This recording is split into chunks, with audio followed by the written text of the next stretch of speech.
Hey guys. Well, let's begin.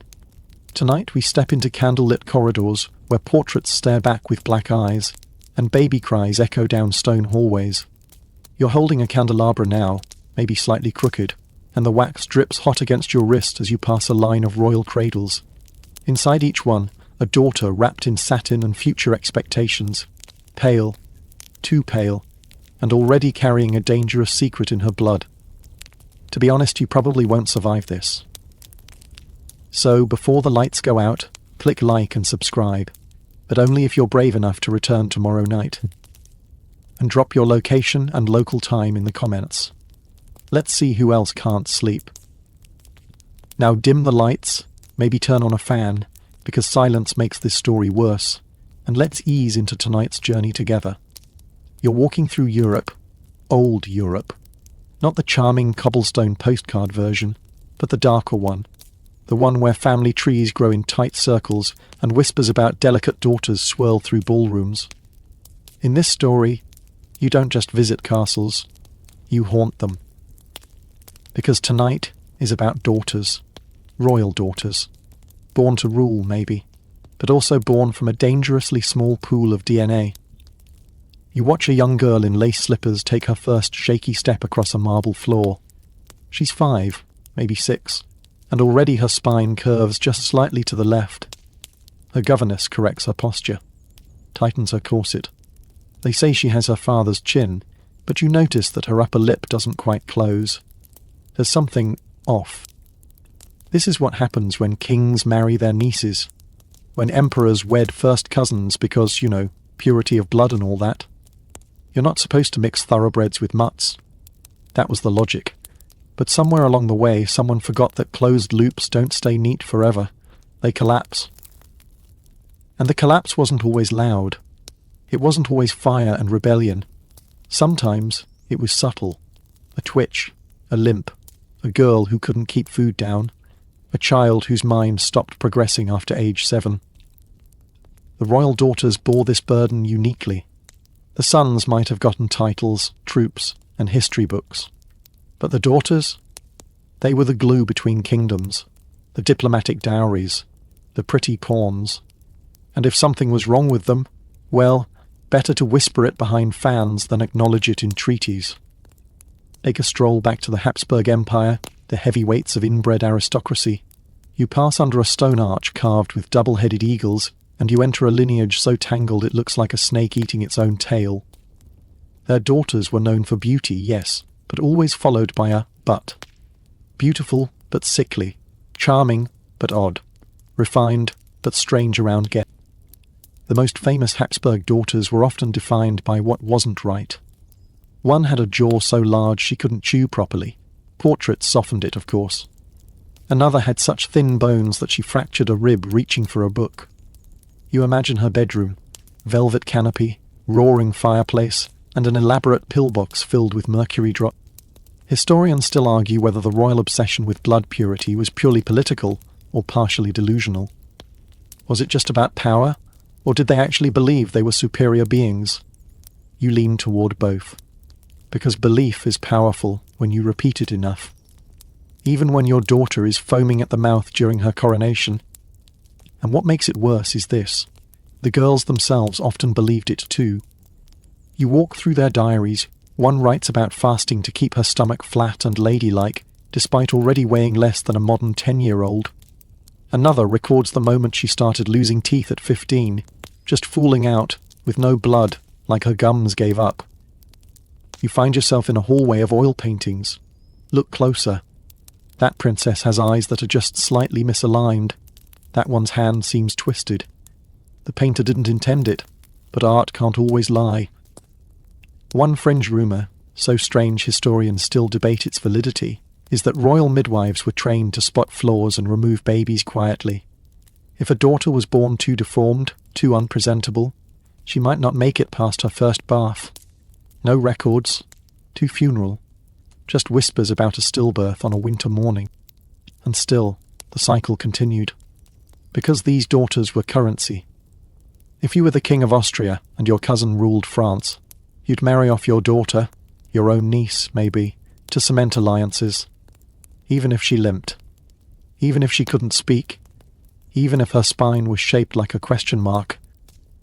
In one preserved letter, the Queen writes, "She is soft of spirit but sturdy of womb."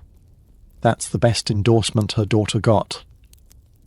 You pause now outside a nursery in the Danish palace. A young girl is trying to walk while her legs bend inward.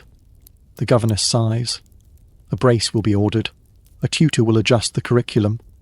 And the marriage negotiations will continue anyway. That's the terrifying part. It didn't matter if the daughters were whole. It only mattered that they looked acceptable enough to hand off. Wrapped in lace, painted with rouge, taught to curtsy instead of cry. You can still hear them, you know. The coughs echoing through stone hallways. The splinters of silence when one of them just vanishes from the record. Maybe she died. Maybe she was hidden. Maybe she was institutionalized with a different name and never spoken of again.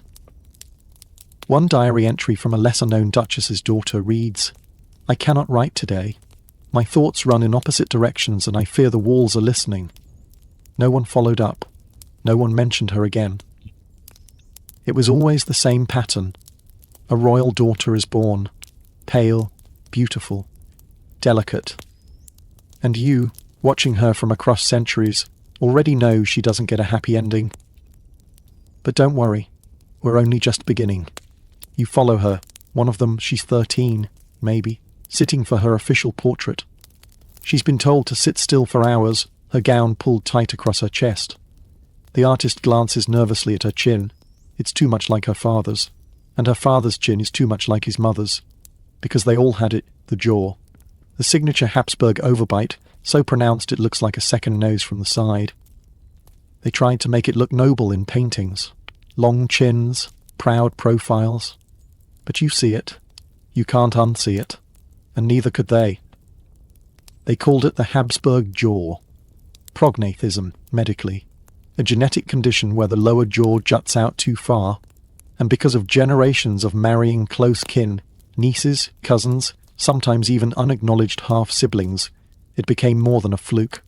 It became their brand. You sit in on dinner. The princess can't close her lips around her spoon. Her nurse mashes everything to paste. She's not allowed to eat in public, not without supervision. You wonder if she notices the other children snickering, or if she just thinks this is how dinner is supposed to feel. Strained, silent, and soft. Her mother had it too, but less pronounced. Her grandfather? Well, let's just say when his tomb was opened, the skull still showed the jawline, long, sharp, and unmistakably royal. Historians still argue whether the Habsburgs knew what they were doing. Did they really believe this look signified strength, purity, superiority? Or were they so deep in the family tree they couldn't find the exit anymore? Now, here's the kicker. This jaw wasn't just a cosmetic hiccup. It came with problems. Real ones. Breathing issues, difficulty chewing, slurred speech, chronic jaw pain, and in some extreme cases, trouble speaking clearly at all. One doctor at the Spanish court wrote of a princess who was pleasant if you did not ask her to speak. That's how she was remembered. Not by name, not by action, by how quiet she was forced to be. You lean in toward the portrait again. Notice how some painters tried to hide the jaw with shadows, fans, veils, strategic hands-on chin poses. Others leaned into it, made it look statuesque, noble. But always it was there. One fringe theory even suggests that the royal pout, that unsmiling, close-lipped expression you see in old portraits, wasn't about stoicism or class, it was necessity. The daughters literally couldn't close their mouths without effort.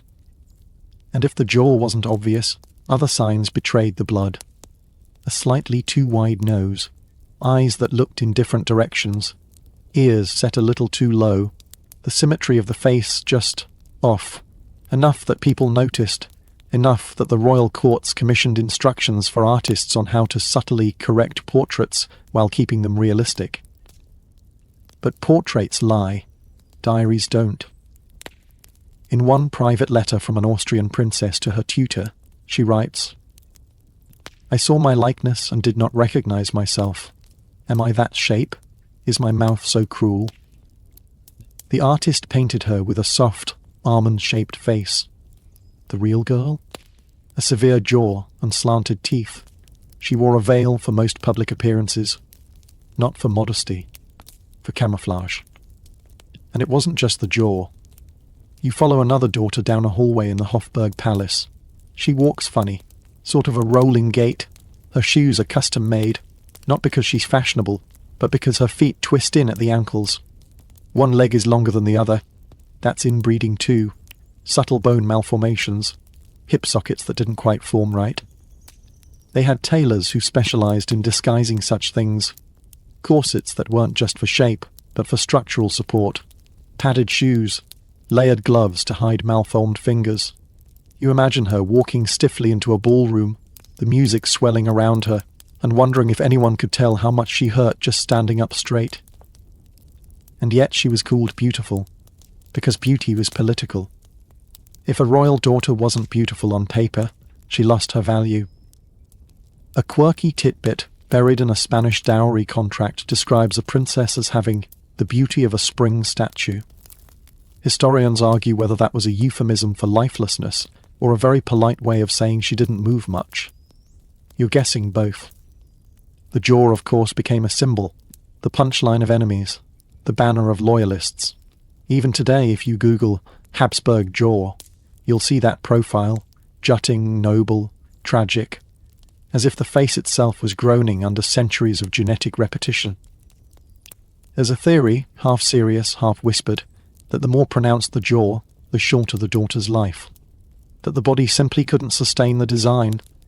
One archduchess, famed for her pronounced profile, died in her teens after a series of infections. Her immune system was compromised. Another, whose jaw was barely noticeable, lived into her 50s. That's how far they had to reach for optimism, measuring jawlines against death. And still, no one stopped it. Not really. You stand beside one emperor now, reading over his shoulder as he writes a marriage proposal for his niece. Yes, his niece. Not even bothering with cousins anymore. He lists her virtues, noble blood, gentle disposition, good fertility reports. Nothing about her health, nothing about her face. They knew, they just didn't care. You wonder, quietly, how many of those daughters knew. If they looked at their aunts, their sisters, and saw the same face taking shape in their own. The same slack jaw, the same fixed smile, the same stinging shame. But they smiled anyway. They posed. They played their part. Because princesses weren't allowed to look broken. Even when they were born that way, you hear the rustle of silk before you see her. A girl, barely 12, walking like she's balancing the entire weight of a continent on her shoulders. Her dress is too long, her crown too heavy. She doesn't speak unless spoken to. Her tutor whispers the correct phrases in Latin, and she recites them like spells. Today's lesson isn't arithmetic or literature. It's marriage. You trail behind her as she's led into a candle-lit room filled with maps, quills, and 3 very old men. She's told to stand still as they examine a letter. It's a proposal. She's to be married to a duke in another kingdom. He's 28. She has a doll hidden in her sleeve. Royal daughters weren't raised to be people. They were trained to be agreements, treaties in corsets, and the earlier they could be promised, the better. Some were engaged before their first birthday. The moment a girl had a name and a bloodline, her fate was penciled into the next 5 decades of diplomacy. Her consent wasn't needed. Neither was her voice. To be born a royal daughter was to be born on a schedule. First babyhood, observed for defects, then toddlerhood, measured for charm. If she could be sweet, modest, and preferably quiet, she was considered valuable. Next, schooling. Not for intellectual expansion, but to prepare her for the role of consort. This meant foreign languages to flatter future husbands, music to distract from political tension, and embroidery, because writing opinions was frowned upon. The real preparation was physical. Weight monitored weekly, teeth examined, breasts measured for signs of development, and most of all, the womb. You weren't just a daughter, you were a future mother of kings. If your body couldn't carry children, you were labelled faulty goods. You watch a mother, also royal, teach her daughter how to bow properly. Not too low, not too stiff. Every angle mattered, because the next court might judge her based on how she entered the room. One step too eager, and she was labelled desperate. One frown, and the deal might fall through. And then there were the paintings. Official portraits were dispatched to foreign courts like royal dating profiles, carefully curated, strategically lit. Some were based on real features, others flattering fabrications. There's a famous portrait of a French princess sent to Sweden that showed her with golden curls. When she arrived in person, the prince reportedly whispered, "Where's the girl I married?" That engagement was cancelled. Historians still argue whether these early portraits counted as fraud or just diplomatic optimism. The truth is probably somewhere in between. Royal families needed their daughters to seem perfect, and sometimes seem was the best they could do. You turn a corner and find a girl sitting in a carriage. She's crying silently, not because she's scared of the journey ahead, but because she's leaving behind everything: her dog, her language, her name. From the moment she marries, she'll be forced to erase who she was and become someone else's ideal. It's not called abduction, because it's tradition. In one infamous case, a princess from Austria married into the Spanish royal family and was forbidden from speaking German ever again. She was 12. She learned quickly to cry without sound. Her letters home, what few survive, are filled with cold reassurances. I am adjusting well. I am learning silence. That last sentence says everything. A quirky tidbit. Some princesses were sent with shadow brides, noble women of the same age who acted as doubles during public appearances, in case the real princess had a bad tooth day, or worse, an emotional outburst. These decoys were sworn to secrecy. Most were discarded once the real bride had settled into her new role. A few were buried in foreign soil with no records of their true name. But it wasn't just the travel, or the pressure, or even the loneliness.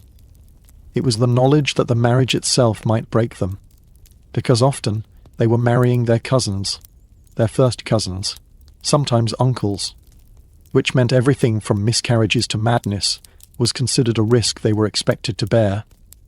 You remember that girl from earlier, the one with the doll? She marries her cousin at 13. She dies at 20 after her 4th miscarriage. Her name is buried in footnotes.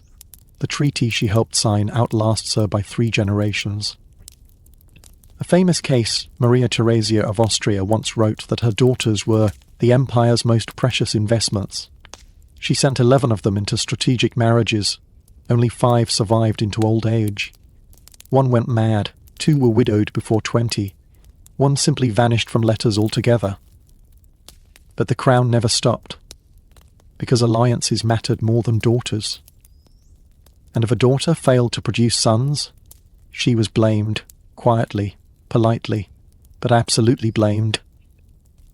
One Spanish queen, after multiple stillbirths, was sent back to her native country in shame. No official reason was given, but behind closed doors it was whispered the blood was too thin. And still, they kept marrying in, kept looping the bloodline, because to marry outside of royalty was seen as weakness, even if it meant marrying the same genetic cocktail over and over until the daughters came out twisted, trembling, and doomed. You glance again at the map. Europe's royal houses look more like a spiderweb than a tree. Austria marries Spain. Spain sends daughters to France. France sends girls to Denmark. Denmark loops back to Germany. By the 1700s, you'd be hard-pressed to find a royal daughter who wasn't related to her husband in at least 2 ways. There was one chilling phrase in a French journal: "She has the face of her mother, the gait of her uncle, and the hands of a stranger." It was meant as a compliment. You wonder how these daughters coped. How many knew what they were walking into? How many prayed not to be chosen? How many secretly hoped their portraits would be rejected? But you already know the answer. All of them were chosen, because royal daughters were never born to belong to themselves. You're in the room with her now. Not a ballroom or a library, but the place where all royal hopes go to rise or rot. The birthing chamber. Heavy drapes keep the light out. A priest waits just outside, not to bless the child, but to record the moment if she dies. And you, standing in the corner, realize something harsh. This room is the battlefield for every royal daughter's worth. Because if her womb doesn't work, nothing else about her matters. You glance at her, barely 17, already deep into her second pregnancy. The first ended in blood and silence. No one talks about it, not even her. This time they've brought in special physicians from Italy. There's a midwife, an herbalist, a holy relic tucked under her pillow. They'll try anything, because this isn't about her health. It's about whether she can produce a healthy male heir. If not, her husband's line dies with her. Or worse, she gets replaced. She grips the bedpost as another contraction hits. The room is quiet, too quiet. You can feel the air hold its breath. Historians still argue whether royal childbirth was advanced or absurd. Some courts were progressive, insisting on cleanliness, proper ventilation, and female attendants. Others believed in bloodletting and leeches. One French protocol required the queen to give birth in front of witnesses to prevent the possibility of a baby swap. Imagine that. Pushing a child out while 30 people stare, just to prove it's yours. And the pressure. My God, the pressure. Royal daughters were taught their entire lives that their value hinged on this moment, that their bodies were vessels for dynasties. You were expected to produce children regularly, even if it destroyed you. And many times it did. One princess gave birth 13 times in 16 years. Only 2 children lived past 5. Another carried twins who died inside her. They let the corpses rot for days while deciding whether to risk surgery. She died. No heirs. Her portrait was painted posthumously, smiling, perfect, erasing the truth. A fringe tidbit? Some royal physicians believed that noble blood made labour more difficult, that royal daughters were too refined for pain, so their cries were seen as weakness. Some were gagged. Some were given opiates. Some were simply ignored. You run your hand along a marble baptismal font. The water inside is still, like the line it's meant to preserve. The baby, if born alive, will be baptized within minutes. If it's a boy, bells will ring. If it's a girl, a polite announcement. Maybe. Sometimes, not even that. One queen gave birth to 6 girls before producing a boy. The court mocked her as the hen with no rooster. Her daughters were named, numbered, and married off to whoever would take them. The boy, of course, got statues. And if the baby was deformed, that's where things get darker. Some were hidden, switched, buried before the christening. You read letters, sparse, coded, about infants not fit for courtly eyes. One physician described a princess's child as incomplete and wretched, and suggested immediate burial to avoid scandal. Whether that child lived even a few hours, we'll never know. Royal daughters bore the brunt of centuries of bad genetics. Twisted pelvises made labour more dangerous, fragile hips, undeveloped musculature. One girl bled for 2 days after delivery. She was 13, married to a cousin, buried without fanfare. A special term existed in certain courts, uterine martyr. It wasn't official, of course, just whispered among servants. It meant a princess who died trying to give Europe an heir. And here's the tragic irony. Even when successful, even when a royal daughter delivered a healthy boy, she wasn't celebrated. She was expected to do it again, and again, and again, until her body gave out, until she miscarried in a hallway, until her hair fell out, until she forgot who she was. You peek into a smaller room next door. A cradle. Empty. Polished daily. It hasn't been used in years.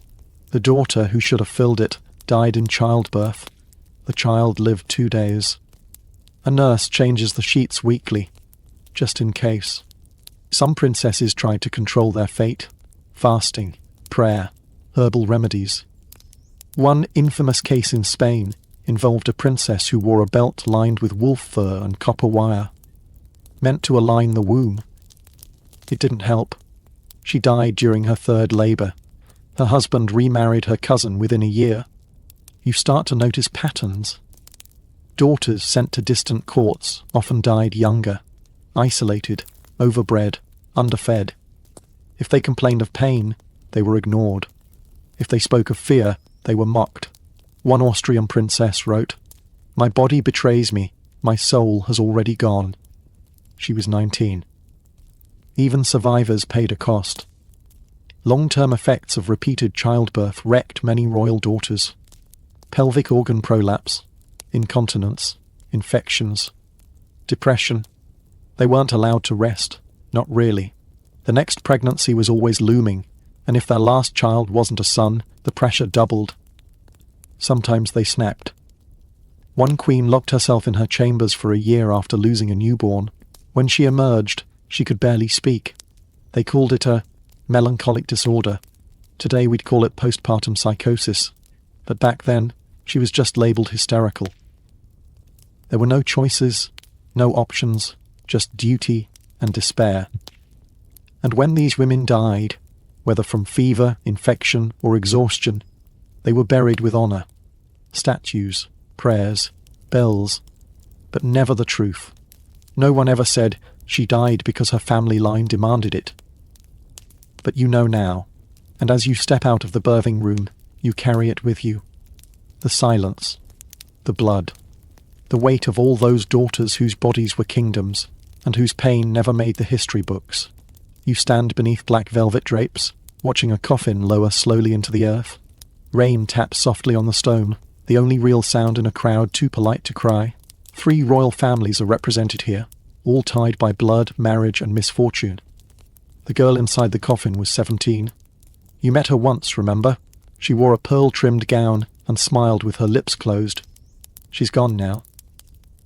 Her 2 cousins will follow within the decade. This section of history is brutal not because of war, but because of what happened behind nursery doors and in locked bedrooms. One generation of Europe's royal daughters suffered a chain reaction of illnesses, losses, and quiet disappearances, all from the same failing bloodline. You're looking at 3 girls, all born within 5 years of each other, all from different countries, technically, but genetically nearly indistinguishable. Their grandparents were siblings, their parents were cousins, and their bodies, well, they weren't made to last. You follow the first cousin, let's call her Charlotte, through the Spanish court, pale, obedient, artistic. Everyone loved her handwriting. But from age 12 her health wavered, she fainted regularly. Her joints ached, she had trouble gaining weight. Doctors prescribed more meat, less dancing, and mercury drops. None of it helped, or tuberculosis, or starvation masked as illness. No autopsy was performed. Royal blood was sacred, remember? The second cousin, Maria, was Austrian, quieter. She had a melancholic temperament, they said. By 13, she suffered severe menstrual issues, cycles so painful she couldn't stand. They said she was hysterical. She wrote poems instead of letters. She lasted until historians still argue over it. And then there's the third cousin, Louise. Tall, striking, her portraits still survive, the ones where she wears that silver blue gown and the slightly crooked smile. She married a French nobleman and was pregnant within weeks. The baby was stillborn. Then came the headaches, the seizures. You hear her scream once, in a diary entry written by a maid. "The Countess is possessed," the maid wrote, or simply cursed. She died before her 22nd birthday. The official cause, a sickness of the brain. Sound familiar? All 3 girls were from different kingdoms, yet they shared the same narrow slice of DNA. And what makes this moment especially grim? They weren't the only ones. A pattern emerged, quietly among doctors in royal households. Young princesses were dying more often than their peasant counterparts. Yes, peasants lived hard lives. But many royal daughters weren't making it past adolescence. They had better food, better shelter, better clothes. But they also had fragile bones, weak immune systems, and a distressing tendency toward neurological collapse. You open a letter from a French doctor to an English ambassador. "It is my belief that the blood is weary," he writes. That word, weary, sticks with you, not cursed, not impure, just tired. And here's where it gets eerie. At one funeral, all 3 royal families sent representatives. The banners bore different crests. The languages were different. But when you lined up their genealogies, they were all branches from the same tree.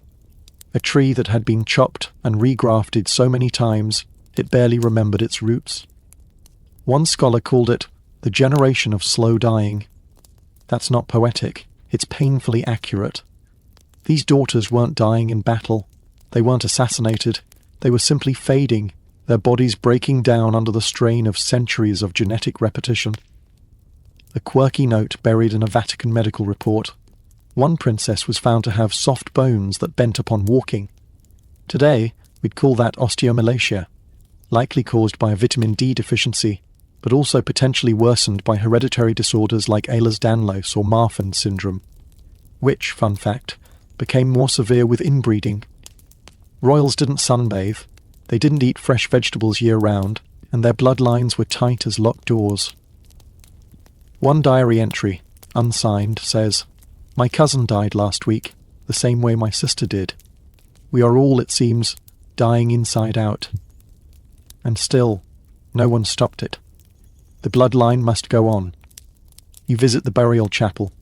3 marble tombs side by side. Fresh flowers, dust, silence. Their names are engraved, but their lives are mostly footnotes. The treaties they secured still stand. The alliances they represented shaped history. But their bodies, so young, so vulnerable, were just fuel. And now, you're beginning to notice something else. None of the adults stopped it. No one said, "Wait, maybe this marriage is too close. Maybe this bloodline is too tight." Because these weren't mistakes. These were deliberate unions, strategic, tactical, political, and utterly blind to the cost. They said they were breeding strength, but all they created was fragility. It's uncomfortable to admit. These royal houses, these powerful empires, built themselves on daughters they broke. Not in public, not with violence, but with centuries of decisions that hollowed them out from the inside. And as you step back from the graves, you hear it again. Silence. Mourning, not prayers. Just the heavy quiet that comes when 3 families realize they've buried the same girl 3 times. You wake up inside the Alcazar of Madrid. Gilded ceilings, Moorish tiles, a stale perfume of roses and rot clinging to the air. This is the Spanish court in the 1600s, the crown jewel of Habsburg power and a heart of one of Europe's most tragic royal bloodlines. You're here to meet the sickest sweethearts in Europe. That's not slander, it's reality. The royal daughters of Spain were bred from generations of closed-loop marriages. They didn't just inherit titles and tiaras. They inherited neurological disorders, fertility nightmares, and bones that bent like reeds. And yet from the outside everything gleamed. Spain was a global power, its empire sprawling across continents. Inside the palace, though, it was a breeding lab with chandeliers. Your first introduction? Infanta Margarita Teresa. You've probably seen her in Velázquez paintings. The solemn little girl with the towering hair and unreadable expression. She's the one in Las Meninas, centre of the frame, surrounded by attendants and dwarfs. Eyes fixed forward like she knows exactly how many people want something from her. She was engaged to her uncle at age 3, married him at 15, gave birth 6 times, died at 21.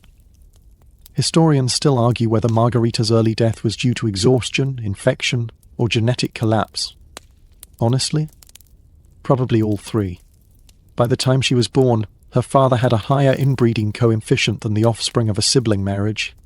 Not exaggerating, mathematically, he was more inbred than if his parents had been brother and sister.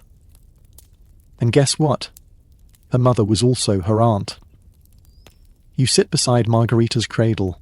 Her nurse writes in a logbook that she struggles to digest milk. She's bathed in goat's butter and lavender water to strengthen her bones. At age 5, she begins to faint during fittings. The court calls her sensitive. That's code. But Margarita's fate was almost inevitable. The Spanish Habsburgs had spent more than a century marrying into themselves. One generation married cousins. The next, uncles. After that, nieces. The gene pool wasn't just shallow, it was a puddle. Now meet Maria Anna of Spain, Margarita's aunt and eventual mother-in-law. She was betrothed as a child and raised to speak in whispers.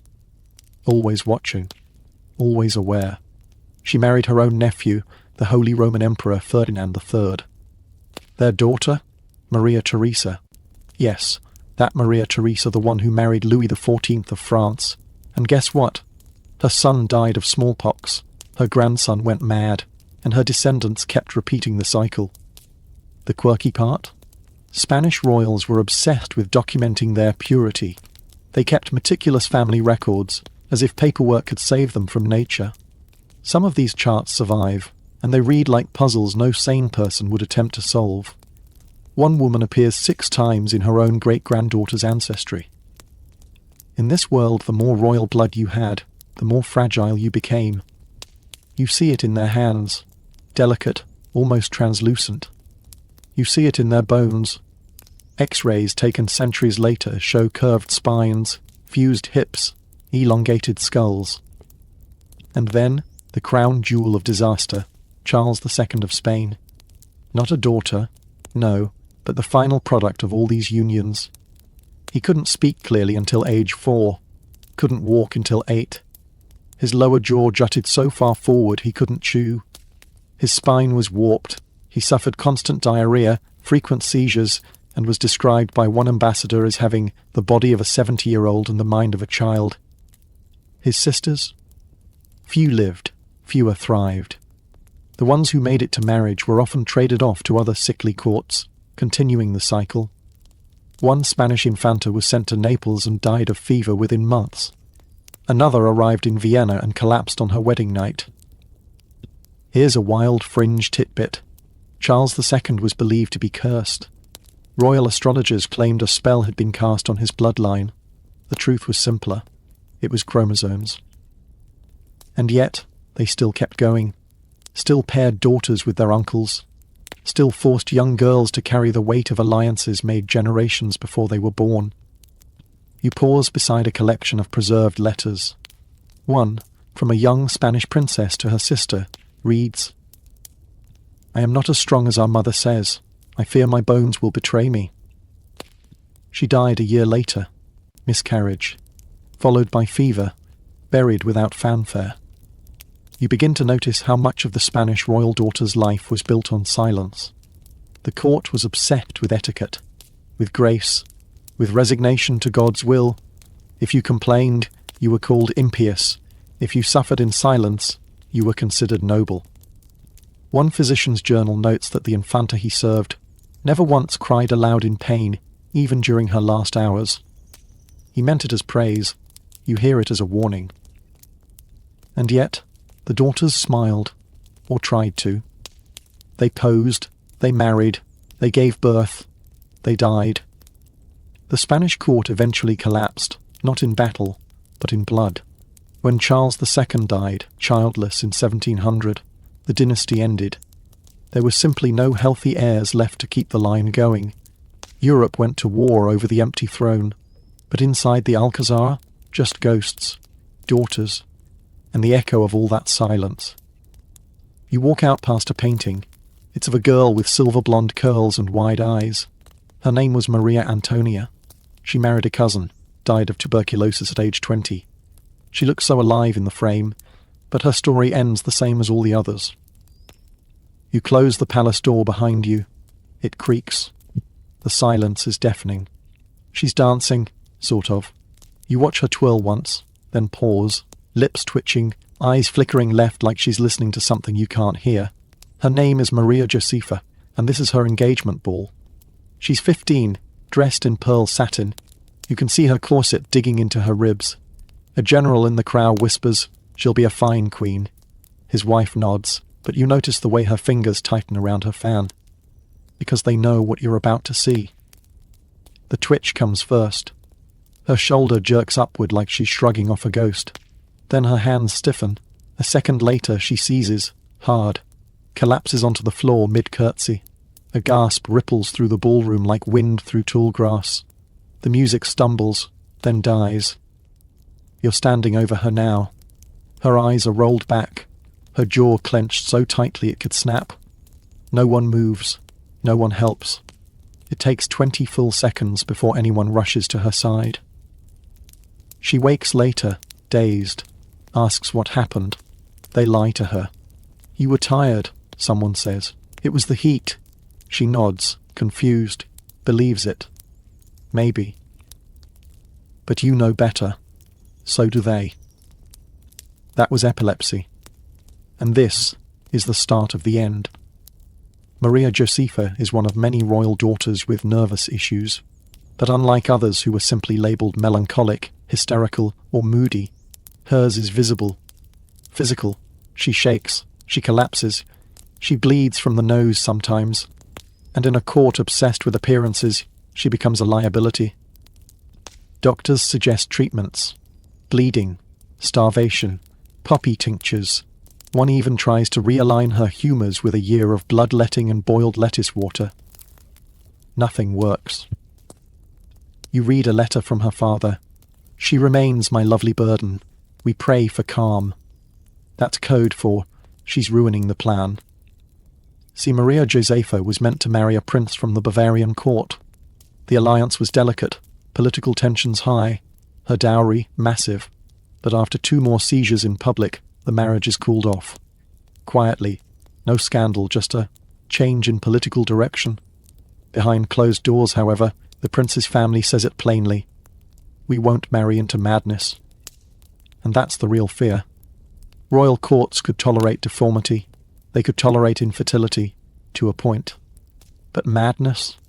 That was contagious. Stigma soaked into silk gowns and travelled faster than gossip. A mad daughter could destroy dynasties. Historians still argue whether epilepsy counted as madness or something else. Medical texts from the 1700s classified it as both a divine curse and a demonic visitation. Either way, it was bad PR, especially for daughters who were expected to be graceful, composed, and above all, calm. So what do they do with Maria Josefa? They hide her. She's moved to a quiet estate in the countryside, under the guise of health. She writes letters to her sisters, cheerful at first, then clipped, then erratic. One is barely readable, a scrawl of half-formed thoughts and ink blots. You read it twice before realizing it's written backward. Scholars think she may have been in postictal confusion, or more likely, she was drugged to the edge of lucidity. One fringe tidbit: a journal from her lady-in-waiting mentions the use of raw gold leaf dissolved in brandy as a daily tonic. They believed it calmed the sparks in her brain. It also slowly poisoned her. She never marries. By 22, her condition worsens. By 25, she stops speaking. One report says she spent her final months convinced her mirror image was trying to strangle her. She dies in a locked bedroom. Her funeral is quiet, private. Her name erased from the marriage charts. You sit in that bedroom now. The wallpaper is faded, the window barred. Not for danger, but discretion. You run your hand over a small dressing table. Carved into the wood is a single word: here. Was it hers? Was she trying to remind someone she existed? You're not sure what's worse, the illness or the isolation. Because royal daughters who broke the mould were often removed, sent to convents, sanatoriums, rest homes, places where no one could hear them seize or sob or scream, places with high walls and low expectations. It wasn't personal, it was policy. One Austrian princess disappeared from public life at age 17. Court records list her as present but indisposed for 4 years. Then, nothing. Not even a death notice. The only clue, a single expense line in a royal ledger. Clothing, black, child size, dated 1 week after her birthday. You move through more rooms. You begin to realize something chilling. Maria Josefa wasn't the exception. She was the rule. Seizures, tics, night terrors, paralysis, disorientation. These symptoms show up again and again in letters and journals. And not just in one court, but across Europe. France, Austria, Spain, Poland. Always daughters, always covered up. because daughters weren't allowed to be ill. They were supposed to be blessings, not burdens. And so their deaths were always dressed up. Fever, fatigue, decline, never collapsed while dancing, never bled from the ears, never died screaming. But one doctor kept a secret journal. He served the House of Savoy and tended to 2 epileptic daughters, sisters. He wrote, "The fits come like ghosts, and the court treats them as such." He tried to document their episodes, but was dismissed. Too honest. You pass by one of those sisters now. Her portrait hangs in a forgotten hall. She looks serene. The artist painted her with a book in her lap, a distant gaze in her eyes. You know that look. It's the calm between storms. And you wonder, as you look closer, how many more royal daughters were smiling in oil paint while their brains short-circuited in silence. The answer? Too many. She walks with a cane now, not for style, for survival. Her name is Elizabeth and she's 18, but her spine is shaped like a question mark. You see it as she climbs the palace stairs, lowly, one step at a time, pausing to catch her breath halfway up. No one talks about the sound her knees make, not out loud, but the servants wince every time she bends. You're back in Vienna, the Austrian court, where stiff collars and rigid etiquette hide a world of royal daughters crumbling from the inside out. Literally. Their bones aren't strong enough, their joints slip, their backs bend too far. This isn't about decorum anymore, it's about physics. Because for some of these girls, their skeletons betrayed them before their minds had the chance. You find Elizabeth's medical records tucked behind silk ribbon in a gilded folio. Suspected rickets, one note reads. Severe lordosis, says another. One court physician describes her posture as gracefully wilted. You want to throw the book. Wilted? This isn't poetry, it's pain. By now you've seen the pattern. The fragile bone structures, the dislocated hips, the curved spines. Inbreeding didn't just make these girls pale and prone to fever. It bent them, broke them. And in many cases, no one knew how to fix it. Or worse, no one wanted to. Historians still argue whether these conditions were genetic inevitabilities or compounded by royal customs. Indoor living, heavy garments, poor diets. The truth, again, is both. 1,000 subtle choices piled onto already fragile DNA. You pass another girl, Anna of Bavaria. Small, too small. Her limbs don't match her torso. She wears a corset, even while sleeping, not to look slim, but to hold herself upright. Her nurse mentions in a letter that Anna once broke 2 ribs sneezing. And yet she was betrothed by age 10. You sit beside her as she tries to embroider. Her fingers shake, the needle slips, a drop of blood blooms on the cloth. She doesn't react. She's used to it. You ask her what she's making. A garden, she says, smiling. One that won't wilt. You look around the room. She's the only thing wilting. Now consider Maria Amalia, an archduchess whose back curved so sharply by age 12 that she had to be carried to mass. They built a special chair with wheels, a precursor to a wheelchair, but called it a modesty coach, as if acknowledging disability directly was impolite. One quirky fringe detail. At least 3 royal daughters in different courts were prescribed powdered oyster shells mixed with honey to fortify the spine. Others were made to wear iron corsets under their gowns, devices so heavy they caused bruising and, in one case, fractured ribs. These girls weren't living in luxury. They were surviving in splints. And it wasn't just the spine. You examine portraits more closely now. One girl's shoulder dips lower than the other. Another tilts her head unnaturally, possibly to compensate for scoliosis. One appears taller in childhood portraits than in adulthood. That's not a mistake. It's compression. Spinal deterioration from bone weakness.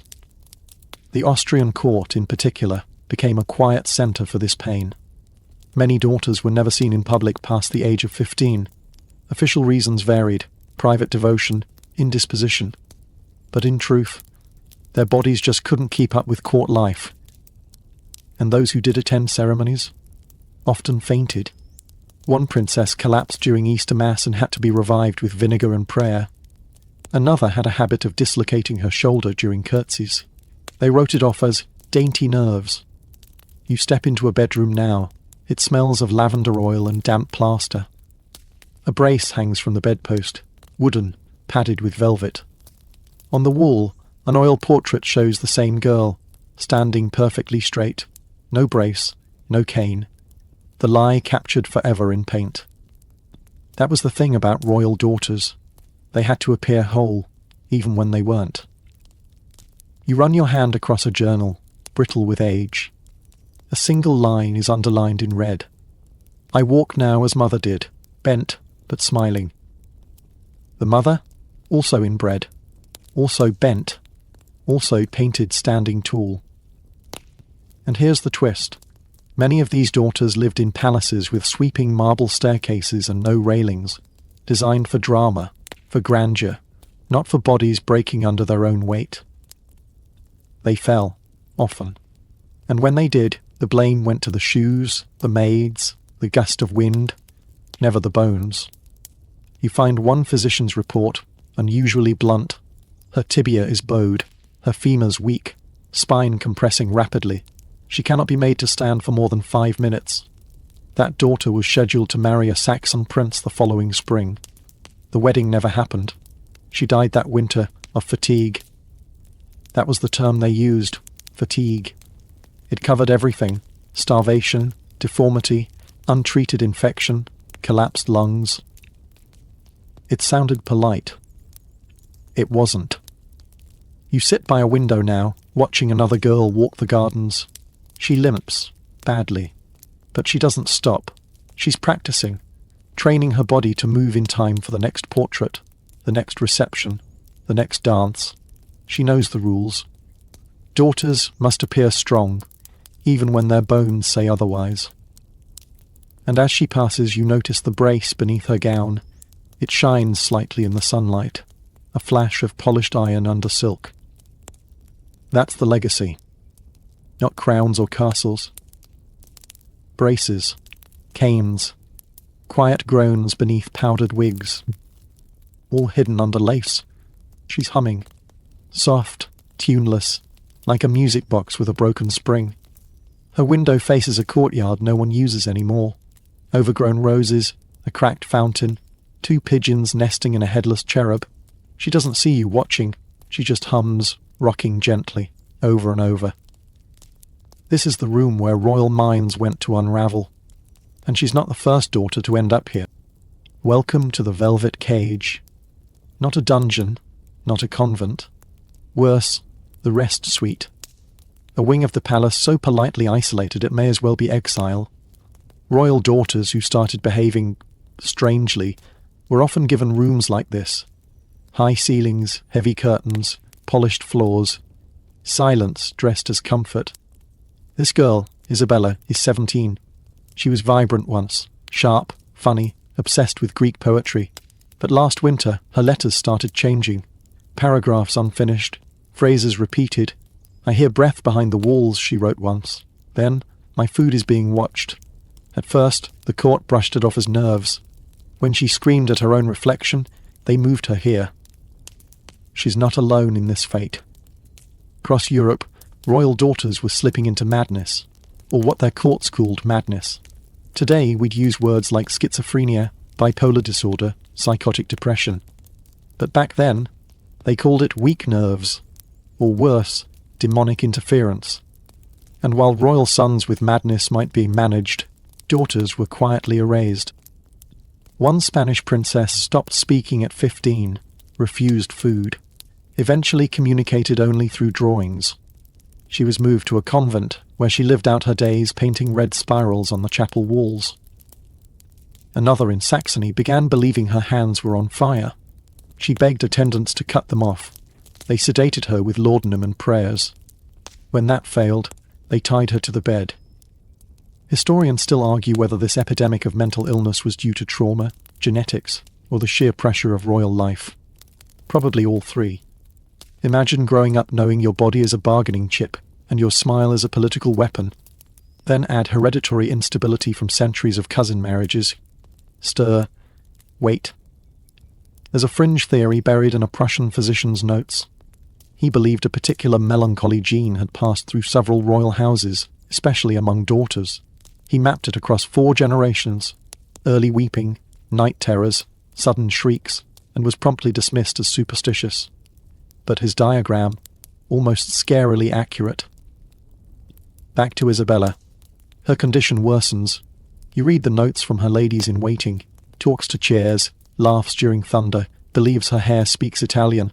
Treatments range from isolation to herbal compresses to, alarmingly, ice baths. One report describes her sitting quietly afterward, shivering, whispering, "I remember when I was someone." That line? It hits. Because these girls were someone until they weren't. Until they stopped playing the part. Until the script slipped. You move through more rooms. In Austria you find a princess who demanded her meals be served only in bowls made from deer antlers. In France, a daughter who slept in a closet because the bed makes me forget my name. In Denmark, a girl who refused to wear shoes, convinced the floor was made of human teeth. They were labelled hysterical, possessed, unladylike, but none was studied, just stored away. One disturbing fact: the average royal daughter, with documented mental illness, was removed from public life by 17. The average peasant woman, with similar symptoms, either institutionalized or executed for witchcraft. So the daughters were lucky, except not really, because their madness didn't bring help. It brought silence. You pass by a mirror in the corridor, gilded frame, spotless glass, and you realize not a single portrait of these girls shows them during their decline. Not one oil painting includes bloodshot eyes, scratched arms, or hair torn out by panic. They were painted once. Then, never again. But there are documents, sparse, coded. In one, a court musician writes, "The Archduchess has taken to pacing the corridors and reciting the names of birds. She does not eat, she does not blink." Another, from a gardener, "She speaks kindly to the hedges. I do not think she remembers her name." A quirky tidbit. In several courts, specific flowers were used to signal a daughter's mental status. If violets appeared in her window box, it meant she was resting. If replaced with white roses, it meant she had stopped speaking. If the box was empty, she was gone. Gone where? That part varies. Some were shipped off to distant convents under false names. Others kept in estate houses, guarded by aging nurses and whispered warnings. A few, like Isabella, stayed in palace wings, haunting their own childhood bedrooms. You return to hers. She's still humming. She clutches a bundle of lace, a doll, maybe, or a memory. You sit beside her, even though she doesn't notice. Her mouth moves, words spill out, disjointed, beautiful, wrong. "The birds are late," she says. "Tell the soup to stop judging me." And you realize she's not in pain. Not right now, just elsewhere. It's not noble, or tragic, or dramatic. It just is. And that's maybe the saddest part. Royal daughters weren't allowed to lose their minds on their own terms. If they slipped, they were gently locked away, turned into shadows, remembered only by titles and faded initials in a ledger. No one ever says, "She got sick." They say, "She became delicate." Or worse, "She was always a little different." And then the record ends. But the humming continues. You're in the throne room now. Candlelight flickers across gold mouldings and silk banners. But you're not here to watch a coronation. You're here to witness a slow-motion unravelling, dressed in ermine and crowned in migraines. Meet Maria I of Portugal, daughter, queen, and very likely not all there. She ascends the throne in 1777, the first woman to rule Portugal in her own right. Powerful, devout, intelligent. But by the time she's 50, something breaks. Not suddenly, not dramatically, just enough to turn whispers into rumours, and rumours into history. She begins to tremble in public. Her voice cracks during speeches. She loses track of names. starts talking to ghosts, her dead husband, her lost children, her long-dead confessor. The court hushes it up at first. After all, she's still functioning. Sort of. But then she starts screaming. At night, during meals, in the middle of mass. Piercing, ragged cries that echo through the royal halls. She wails for forgiveness, for release, for things no one understands. They start locking her doors. You follow the attendants, now reduced to damage control. The Queen has become a liability, and yet, she's still Queen. A walking contradiction, sovereign and sufferer. Her surviving son, Joao, starts making decisions in her name. Historians still argue whether he was manipulating her condition for power or simply trying to keep the country running. Maybe both. But Maria's decline isn't isolated. You dig into her family tree and find root rot. Her grandfather married his niece. Her parents were first cousins. Her mother's side, riddled with melancholia and brittle bone disease. It's not just bad luck, it's genetics wrapped in lace. You sit with Maria during one of her better days. She's reading the Psalms aloud, her voice brittle but clear. She pauses to ask if you've seen her brother. He's been dead 30 years. You don't correct her. No one does anymore. She wears black, always. Even her undergarments are dyed for mourning. The Portuguese court becomes known as the Black Palace. Servants move in silence. Mirrors are covered. Musicians play only dirges. Maria, Queen of Portugal, lives in permanent grief. A quirky detail. She insisted her husband's heart be buried in a crystal jar, separate from his body. She kept it in her private chapel. Prayed to it. Once, she claimed it whispered advice about foreign policy. By 1792, her madness is undeniable. A British physician, summoned to evaluate her, declares her incapable of ruling or perceiving reality. Yet she remains queen in name until her death, nearly 3 decades later. You sit at the far end of her apartments, reading a note from her chambermaid.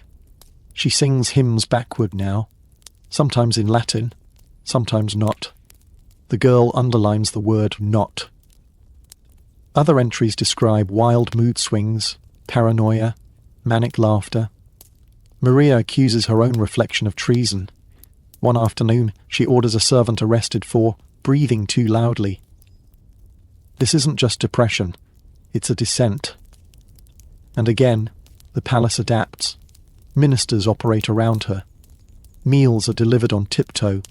Even visiting ambassadors are told not to speak unless spoken to, and to avoid using words like death, child, or God. All triggers for her spirals. And then there's the music. She used to play the harpsichord. Now she sits at it and slams her hands down, insisting she's composing God's final song. It's just noise. Beautiful, eerie noise. Her decline gets so severe, the court flees to Brazil during the Napoleonic Wars. They sail with crates of porcelain, libraries of books, and Maria, now nearly mute, rocking gently on a velvet chair tied to the deck. In Brazil, her presence becomes almost mythic, the mad queen in the palace. Some say she never left her room. Others claim she roamed the halls at night, whispering in 3 languages to paintings. One maid writes, "She's become a shadow wearing a crown." What historians rarely emphasize is how long she lived like this. Years and years, held upright by staff, rituals, and royal inertia. Long enough for her son to declare her Queen Emerita. Long enough for governments to rise and fall in her name. And here's the hardest truth. She was lucky. Lucky to be a queen. Because any other royal daughter who spiraled like this would have been locked away and forgotten. Maria was preserved, on paper, in ceremony, in legend, but only because her crown was welded to her skull. Many others weren't so fortunate. You go back to the portraits again, the ones that still survive. Maria young and bright-eyed, draped in brocade, no hint of what's coming. Then later ones, stiffer, sadder, more heavily retouched. They tried to keep her image stable, even as her mind fractured. A fringe theory among modern scholars is that Maria may have suffered from porphyria, a rare genetic disorder that causes neurological symptoms, hallucinations, and extreme pain. Fits the profile. And it runs in inbred families, like hers. But she was never diagnosed, just managed. She dies in 1816 at 71. By then, she hasn't spoken clearly in over a decade. Her burial is grand, of course. Gold casket, national mourning. Speeches about her piety, her wisdom, her long and noble reign. No mention of the howling, the hallucinations, the endless nights of whispering to a heart in a jar. You leave her room, the air still thick with lavender and old sorrow. And you think about how madness in royal daughters was never treated, only covered up, hidden in chapels, wrapped in gowns, buried in footnotes. Maria wasn't the first, and she sure wasn't the last. You're standing over a piece of paper, not a diary, not a treaty, something more dangerous, a chart. A single sheet of parchment inked in precise, looping script, detailing generations of royal bloodlines. You tilt your head. Then again. It's hard to follow. The lines cross. The same names appear again and again. This isn't a tree. It's a noose. This is the Habsburg pedigree chart. And if you're squinting at it, wondering whether this is a mistake, nope. That's Charles, the second. And there he is again. And again. Because by the time he was born, his family tree had fewer branches than a telephone pole. One Habsburg marriage paired an uncle with his niece, another linked double first cousins. Eventually, they ran out of creative combinations and just looped the same pairs. Over and over. You see it clearly now. A system so determined to keep the blood pure that it essentially folded in on itself. This chart wasn't meant to scare anyone. At the time, it was a flex. Look how royal we are. But in hindsight, it's a medical warning with a wax seal. And it wasn't just Austria or Spain. Look over at the Bourbons, the Wittelsbachs, even the Romanovs. You spot the same names drifting from country to country, century after century. Elizabeth marries Louis, their son marries another Elizabeth, she marries her uncle's cousin. It's a genetic echo chamber. Historians still argue when they realize this might be a bad idea. Some suggest it was after Charles II's birth, when the back half of the Habsburg line collapsed. Others argue they never really acknowledged it, even then, because the truth was politically inconvenient. But one man saw the future. A Spanish monk turned genealogist drafted an early warning in the 1670s. He outlined the family connections between the Habsburgs and the Bourbons, and drew a direct line to God's punishment upon the fruit of unnatural unions. He wasn't exiled for blasphemy, just ignored. You find his notes stored in a cracked leather folder, tucked between hymnals. The church knew, the doctors suspected, the courts did nothing. One fringe tidbit. Some families used code words on genealogy charts to mask incestuous ties. Instead of writing first cousin, they'd write of equal nobility. Instead of uncle, they'd put trusted advisor. It was all theatre. You flip to a page titled Daughters of the Highest Line. It lists over 24 royal girls born between 1600 and 1750. Next to each, health status, marriage outcome, age of death. You run your finger down the column. Deceased at 9, stillborn, died in childbirth, institutionalized, no issue, widowed twice before 22, all in the same hand. You can't look away. The breeding chart didn't just backfire, it imploded. But not all at once. Slowly, generation by generation, as the daughters came out weaker, the marriages shorter, the deaths younger. And still, they kept copying the same playbook. A French ambassador in Vienna once wrote, "The marriage contracts read more like recipes than alliances. Add one niece, stir in a cousin, serve with gold and a treaty. Repeat." You find a side note from an 18th century physician who tracked royal jaw size across 4 generations. Yes, jaw size. He sketched skull shapes next to each name, noting changes in cranial symmetry. By the fourth generation, the jaw extended so far it interfered with swallowing. That's what happens when you follow charts instead of common sense.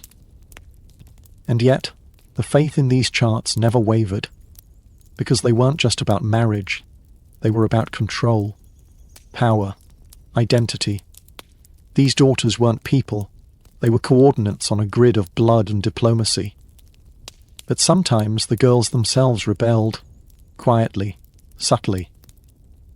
One Habsburg daughter, aged 12, added a fake name to her family chart, invented a Princess Serafina of Navarre, and said she wanted to marry her. She was scolded, of course, but her ink remains on the original. A tiny rebellion, immortalized in royal parchment. Another girl scratched out her own name in a practice copy and wrote, "I am not this shape." It's the only sentence she ever wrote that survived. You realize something chilling. These daughters read these charts, memorized them, were tested on them. They knew their value came not from personality, talent, or heart, but from how neatly they fit into a matrix of incestuous expectations. One diary entry reads, "I marry my cousin because grandmother married hers, because her mother married hers, because the map demands it." That map, the chart, isn't paper anymore. It's destiny. You imagine what it felt like. To sit at a polished oak table, a tutor tapping your hand when you forgot a date or name, to learn that your great-aunt was also your grandmother's sister-in-law, that your future husband had your father's eyes because, well, he was your father's nephew. And to be told this was noble. To be told this was divine. To be told your womb would fix everything. You're back at the chart now. Your eyes find one name, Maria Ludovica. She married her first cousin, bore 5 children, and died of what the court called blood thickening. Today we might call it a clot, or a stroke, or just a failure of a body asked to do too much with too little genetic support. But the chart doesn't list that. It just shows a black line, dead. Next name. There's no ink for suffering, no symbol for madness, just boxes, arrows, names, neatly stacked tragedies, all passed down by design. And at the very centre of it all, the daughters. Always the daughters. You hear it before you see it. Silver forks tapping porcelain, distant chamber music curling through the corridors like fog. This is the Austrian court, and it's perfect. Too perfect. Every curtain folded just right, every boot polished to reflection, every sentence rehearsed like a script. But underneath that surface, daughters unravelling. This isn't the kind of place you live, it's the kind of place you perform. Welcome to the world of tiaras and terrors, where young women are born into gilded cages and taught to bow before they can read. And if they break, well, that's just bad manners. You walk beside one now, Archduchess Johanna Gabriella. Her portrait hangs in a hallway drenched in candlelight. Blonde, lovely, poised at 10 years old. She doesn't make it to 13. Weak lungs, the court claimed. But one letter hints otherwise. She feared the drawing rooms, the silence before supper. She would not eat. That's code. And you've seen the pattern. Because at the Austrian court, everything hurt, but it had to look beautiful while doing so. Under Empress Maria Theresa, discipline was everything. She had 16 children, and every one of them was scheduled, measured, monitored. Letters from her daughters read like battle reports. Today I curtsied without tears. One daughter asked her mother for permission to laugh. The request was denied. Even the bedrooms here feel formal. The bed's too high, the pillows too hard. One court physician recommended girls sleep with books tied to their backs to prevent slouching in dreams. You check the margins of his notes. Good posture is the duty of a daughter. Historians still argue whether the Austrian court's rigidity was cultural or psychological warfare. The daughters didn't care either way.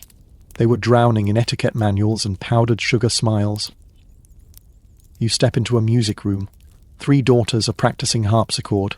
Hour 6. One misses a note. She flinches. You notice a bruise behind her ear. They say it's from fencing. She doesn't fence. Archduchess Maria Carolina once collapsed during a royal procession. Not from heat, not from hunger, but from fear. She was 13 and had been told that failure to impress could cost her a marriage. Her attendants whispered she might be passed over by Naples. That's how girls here think, not in terms of childhood, but dowries and escape routes. And the punishments? Never public. That would be too peasant.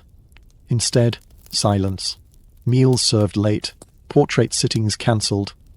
Tutors who suddenly no longer made eye contact. One girl, Maria Josepha, was left out of her own name day mass. She wept in her nightgown outside the chapel. A guard finally let her in. She walked up the aisle, barefoot. There's a fringe record. A forbidden manuscript from a dismissed tutor, describing midnight lessons for daughters who disobeyed. These weren't lectures. They were psychological drills. Stand motionless for hours, speak in verse, identify court members by their footsteps. Supposedly, it hardened the royal mind. You read the report. It reads more like grooming for emotional dissociation. And yet they smiled. That was the Austrian royal specialty. Make it all look like a fairy tale. Hair curled to impossible symmetry. Gowns so heavy they left bruises on collarbones. Daughters taught to laugh like they meant it. Even if their ribs were wrapped in wire stays. Even if their letters home were censored and rewritten before sending. You find one original letter, never mailed, written by Maria Elizabeth. It says, "I dream of mud, of falling in it, of being too low for anyone to call me Archduchess." That's a little too honest.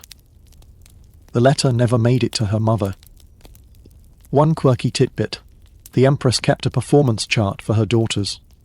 Columns included obedience, posture, piety, musical progress, and emotional steadiness.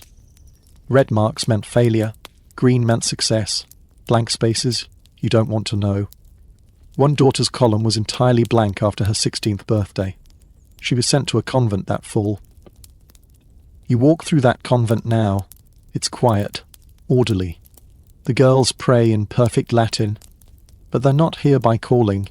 They're here because they didn't pass. And in their diaries, if they kept them, you see the ghost of the Austrian court. One writes, "At least I can breathe without curtsying." Another, "Here, I am allowed to look at the moon." Back at court, though, everything continues. Balls, processions, marriages arranged over dessert. The daughters still stand like porcelain dolls in embroidered silence, hoping they won't shake too much to be chosen. Some did escape. Maria Carolina married into Naples and became queen. But the damage came with her. She wrote home obsessively, complaining of sleeplessness, numbness in the fingers, and a fear that my thoughts are too loud. Her sisters called her the lucky one. Another, Maria Amalia, married the Duke of Parma. She was never allowed to choose her husband, but she wrote, bitterly, "At least he doesn't correct how I sit." You pass through a long gallery now, portraits again, rows and rows of painted daughters. None smiling, none frowning, just neutral, blank, practiced. And you realize the terror wasn't in what the Austrian court did to its daughters. It was in what it expected them to do to themselves. You're in a bedroom that smells like starch and roses. The window is cracked open, not for fresh air, but to keep her skin bright. That's what the nurse says as she adjusts the heavy curtains. Light must be filtered, noise must be muted, touch must... Her name is Wilhelmine. She is 16 now, but you wouldn't know it. Her limbs are too thin, her voice too soft. Her hands always tucked into sleeves. Her governess calls her delicate, which sounds sweet, but you know better. It means untouched. Untouched, not in the poetic sense. Untouched, not in the literal one. No hugs, no handshakes, no dancing lessons. Not even the family dog is allowed near her. Wilhelmine was raised like glass.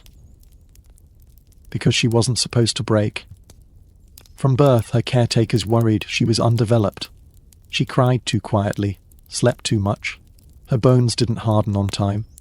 And instead of building her strength, the court built a wall around her. No rough games, no stairs, no visitors under 12. If a sibling sneezed, they were barred from the nursery for a week. They called it protection, but it was isolation with lace trim. Historians still debate whether this was medical caution or social control, maybe both. One fringe theory suggests certain royal households believed early physical contact could disturb noble blood flow. That's right, touch was thought to interrupt her destiny, so Wilhelmine was taught to wave but never grasp, to smile but never reach, to observe her own life from behind glass. Her first steps were witnessed, not celebrated. Not even her mother held her. That was the nurse's job. The mother was busy composing letters about political marriages Wilhelmine might someday qualify for, if her posture improved. But posture is hard to perfect when your muscles aren't allowed to learn. She was trussed up in ribbons and braces by age 5. Doctors rotated her limbs weekly to align growth. Her shoes were iron-soled, her corselet steel-framed. Not for fashion, for stability. You find a medical log. Condition: frail. Recommendation: limit excitement. Social contact: minimum. Touch therapy: not advised. By 9, Wilhelmine couldn't lift her arms above her shoulders. Not because of injury, but because her joints never learned how. You watch her in a hallway, trying to pick up a dropped handkerchief. She doesn't bend. She stares at it, confused. A maid rushes in to retrieve it.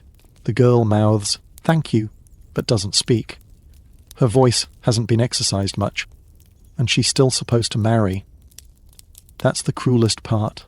She's being groomed while being physically stunted to be someone's wife. Not just any wife. A queen. A duchess.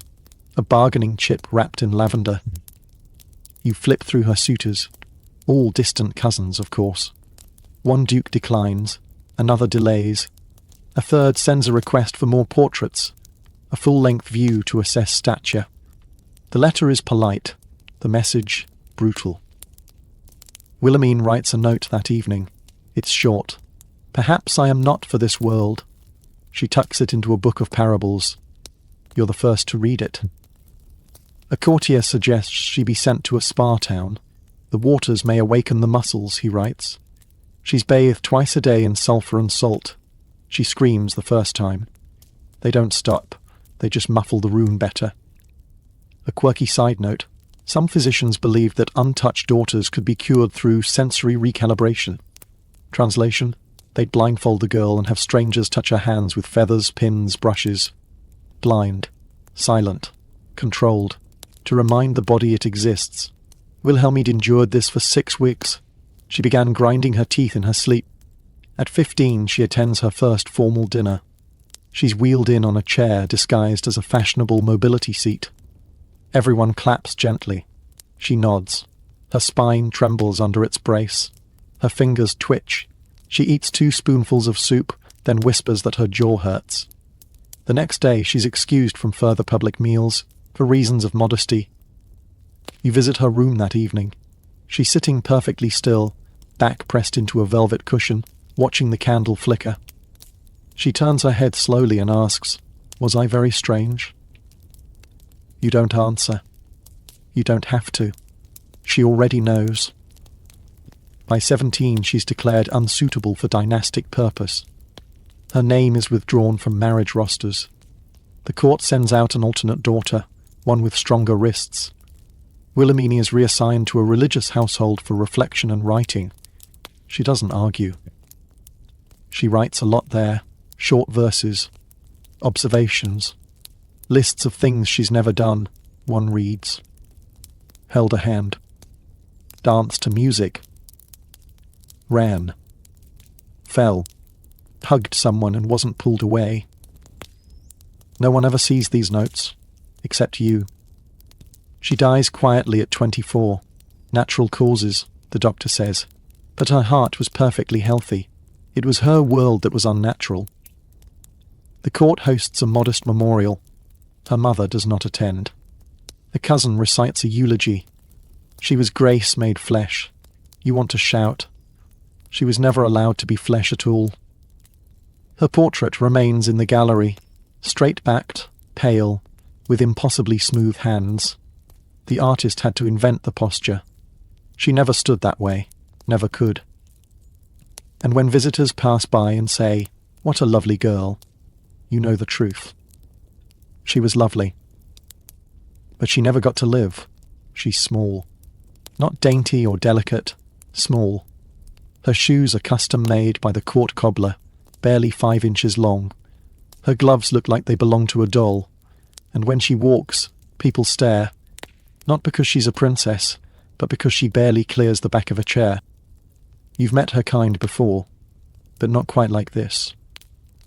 Tonight, you're walking beside the royal daughter they called the Rabbit. Not to her face, of course, never that.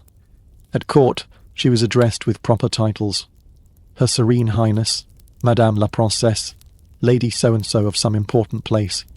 But in whispered jokes and cruel little asides, she was always the Rabbit, small, quick-eyed, skittish, fragile, almost other. Her real name was Ludovica, born into the Bavarian line, married into Austria. Her mother was tall, stern, and famously cold. Her father was her mother's cousin. That should have been the first warning. You watch him rock side to side when he walks, one leg shorter than the other. Ludovica gets that too.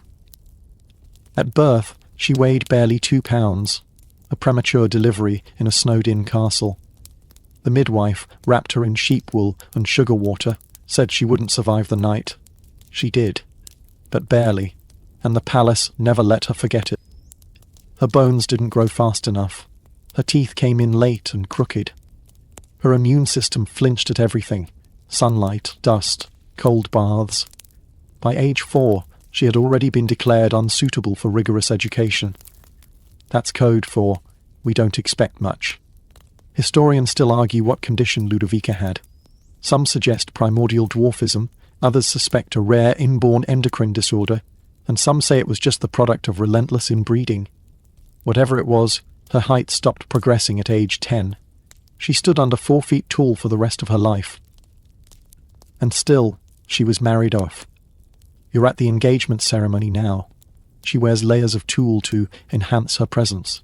She looks like a snowflake on stilts. Her husband, a minor duke with bad skin and worse breath, looks bewildered. Later, in a letter to his brother, he writes, "They've given me a rabbit and a gown." He wasn't the first to say it. Servants whispered it when she tripped during dances. Dignitaries said it after she failed to mount her horse. The nickname followed her from Munich to Vienna, a stain no velvet could hide. One quirky footnote: Ludovica's governess once attempted to build her custom stair extensions, miniature platforms to help her reach the palace windows. Ludovica refused to use them. "Let the world stay out of reach," she said. That kind of defiance? Dangerous in a court like hers. She was trained to smile and nod, but she was sharp, too sharp. Letters to her cousin Elizabeth, yes, that Elizabeth, later Empress of Austria, show a dry humour, even bitterness. In one note she writes, "They measure me every spring, as if praying I've sprouted. Tell them I've bloomed, just not upward." And it wasn't just her size. Her health never caught up either. She bruised easily, caught every illness, had to sleep propped up due to breathing issues. One physician wrote, her lungs wheezed like a flute with a broken key. But here's what they never admitted. She was smart, fluent in 4 languages by 16, wrote essays in French about the absurdity of monarchy. Sketches of animals filled her journals, not just for beauty, but observation. She studied movement, watched how rabbits escaped traps. You wonder if she saw herself that way. And yet, the court made her a mascot. She was trotted out for parades like a novelty. Children gawked. Nobles gossiped. One ambassador called her a pretty figurine with no hinges. Her walk stiffened with age, not from pride, but from spine deformities. She was given a parlour and a title, but never any power. At one gathering she was asked to sing. She declined. A duke muttered, "What use is a princess who doesn't perform?" She left early. No one followed. You visit her rooms now. Everything is low. Mirrors, chairs, shelves. She had them custom-altered to fit her body, a quiet rebellion in an empire that expected her to stretch to fit them. Her dog, the only creature allowed in her bedchamber, sleeps curled on her fainting couch. You find a locked drawer. Inside, letters she never sent, poems, sketches. One is of a rabbit with a crown. Underneath, a caption, "Do not confuse smallness with submission." But her body couldn't keep the rebellion going forever. By her 30s, Ludovica suffered from chronic joint pain, brittle bones, recurring lung infections. She stopped attending dinners. Rumours spread that she had gone strange. She hadn't. She was just tired of pretending. A fringe report claims that in her final year she refused to wear shoes, said they made her feel like someone else's idea of a woman. She wore woolen socks and dragged her cloak across the floor, muttering Latin prayers that didn't exist in any book. She died at 36. Pneumonia, they said. But really, she died of exhaustion, from decades of being stared at, paraded, pitied, and never listened to. Her funeral was small, fitting, some said, a cruel joke. No statue was raised, no street renamed. Her portrait was quietly retired to a storage vault. Only one drawing remains public, a pen sketch of her in profile, no crown, no makeup, just her wide eyes staring forward. And in the corner, a rabbit, watching. You're in a dressing room this time, layers of crinoline draped across the bed, silk stockings laid out like delicate snakes. A mirror reflects the same face from 3 decades ago, just with heavier lids and more lines around the mouth. Her name is Eleonore. She's been a daughter, a bride, a widow, and then she did it all again, twice. 3 marriages, 3 cousins. None of them lived long enough to forget her birthday. Her story sounds like fiction. A royal daughter passed between relatives like a treasured but cursed family heirloom. And not just cousins in the poetic sense, blood relatives. On paper, noble matches. In real life, a round-trip ticket through heartbreak, loss, and suspicion. You meet her first at 12, wrapped in lace and caution. Her mother smiles too tightly. Her father says nothing at all. The man she's marrying is 26, her second cousin. The union is celebrated with fireworks and a Latin mass. Eleanor does what she's told. She always does. Historians still argue whether her first husband died of illness or guilt. He was sickly to begin with, but letters hint at trouble in the bedroom. Some say he couldn't bear the pressure to produce an heir. Others say he was afraid of her. After all, she was young and unusually quiet, never cried, never protested. That kind of silence unnerves certain men. He dies within the year. Typhus. Officially. The body is buried before sundown. Eleanor is dressed in mourning and forbidden from leaving her rooms for 2 months. She's 13. Then the offers start again. You see the letters. All cousins, all within 2 generations of blood. The same names from the same tree, circling back around like a tragic carousel. The logic? Keep the alliances close. The reality? Keep marrying the same genes and hope no one notices the twitching eyelid. She marries again at 15, this time a cousin with strong teeth and a reputation for duelling. He tries to impress her with sword tricks in the garden. She watches him with the expression of someone watching a storm form over the sea, curious, but already tired. That marriage lasts 4 years, no children, a miscarriage. Then he falls from a horse and dies. Some whisper he was drunk. Others whisper he wasn't alone. Eleanor is widowed again, 17 years old and already twice mourned. They start calling her La Veuve d'Or, the Golden Widow.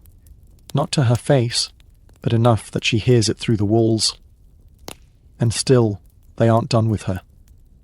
At 19, she's pushed into marriage number 3. Another cousin. This one more intellectual, meaning he wrote poems about sunsets and once fainted at the sight of blood. He's kinder than the others, gentler, but also weaker.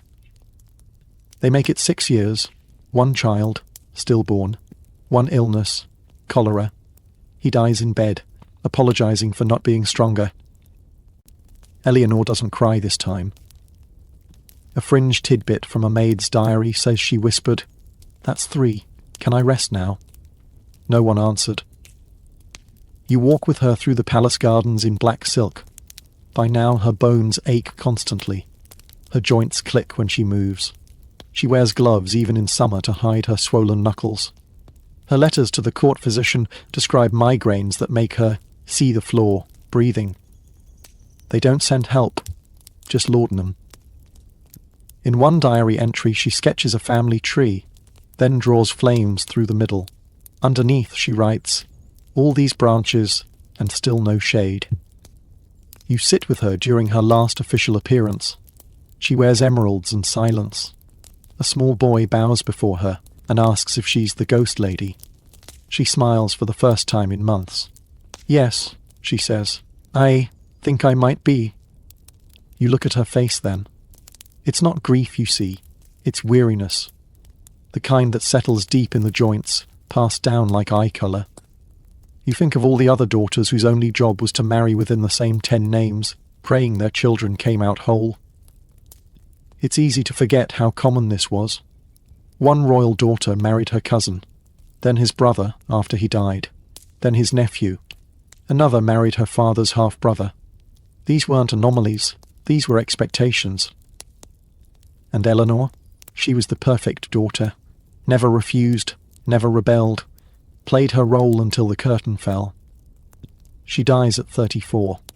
Heart failure, they say. The court calls it a tragic end to a noble life. You call it what it was. Genetic roulette with 3 loaded chambers. There is no statue for her, no grand opera, just a worn gravestone with 3 husband crests beneath her own. And above them, her name.